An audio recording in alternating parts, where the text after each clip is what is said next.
Flying high with the Wright brothers. The story of their first flight. The Dog's Tale.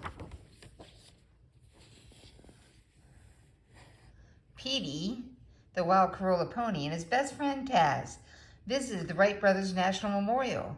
Petey was excited. It was his first trip to the memorial.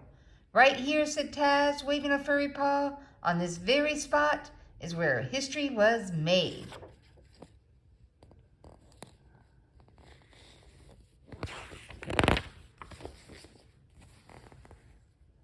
Petey stood very quiet and still. He knew something very, very important happened on this same spot a long time ago. There was only one problem. Petey didn't know exactly what that important thing was.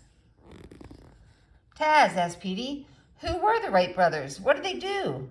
"What?" cried Taz. "You never heard of the Wright brothers and the story of their first flight?" "No," admitted Petey. "That's okay. Oh, Taz knows the whole true story," Taz bragged. "Yep, my great, Taz mumbled as he counted on his fingers. "Let's see. My great, oh, anyways," Taz continued, "my very great grandpappy Raz was there when the Wright brothers made their historic first flight." "Once upon a time," Taz began, "there were two brothers named Wilbur and Orville Wright. They lived in Dayton, Ohio. The brothers owned a bicycle shop there. Even as boys, they loved to figure out how things worked. One day, their father gave them a toy helicopter that could fly, and from then on, the Wright brothers were interested in flying. When they grew up, they read everything they could about flying. Do you know what they decided to do?" Taz asked. "Build a flying machine," answered Petey.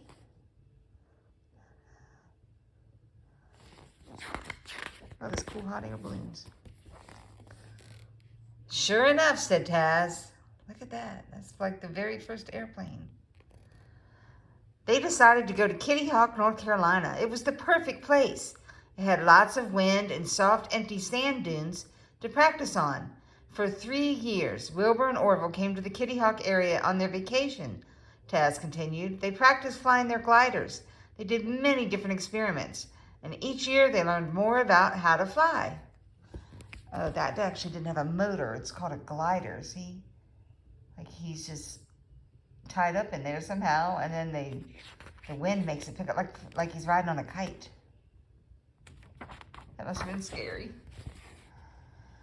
Almost every day, except Sundays, Grandpappy Raz, Mr. Mockingbird, and Ozzy Osprey sat on Big Kill Devil Hill to see what new things the Wright brothers were doing.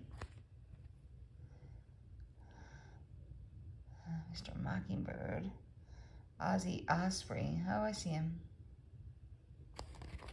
Maybe like a telescope or something.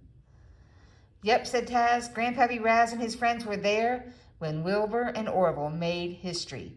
They saw the whole thing."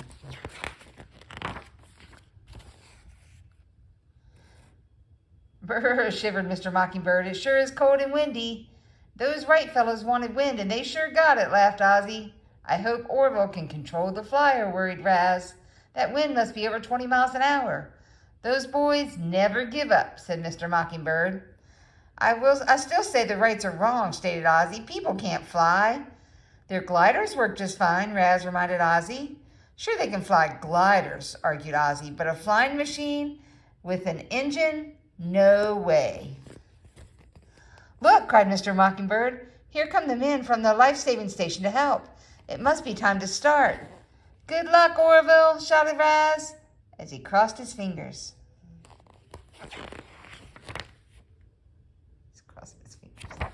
That's supposed to be good luck when you cross your fingers. You can cross all your fingers, so you must have lots of luck. Slowly the flyer moved forward on the wooden track. Wilbur held the wing to balance the flying machine. Just as he let go, the flyer lifted itself into the air. You see the difference on this one? This one has a motor.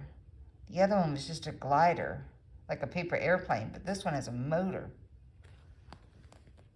"They've done it," shouted Mr. Mockingbird. "Hooray," cheered Raz.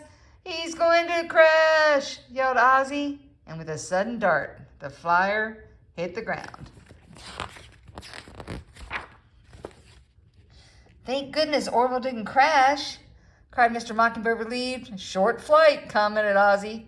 The first flight made by man in the history of the world, corrected Raz. Yep, Taz said, finishing this story. The first flight only lasted 12 seconds, but it changed the world. The Wright brothers had invented the first airplane. Wow, said Petey, impressed.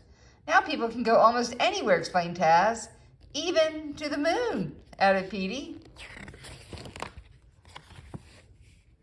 The first flight sure was an adventure, said Petey. Sure enough, agreed Taz. But time's a-wasting, Petey, my boy. Let's go, shouted Petey, galloping away. Side by side, their eyes shining with excitement, Petey and Taz start out on their next big adventure. Wonder where they'll go next.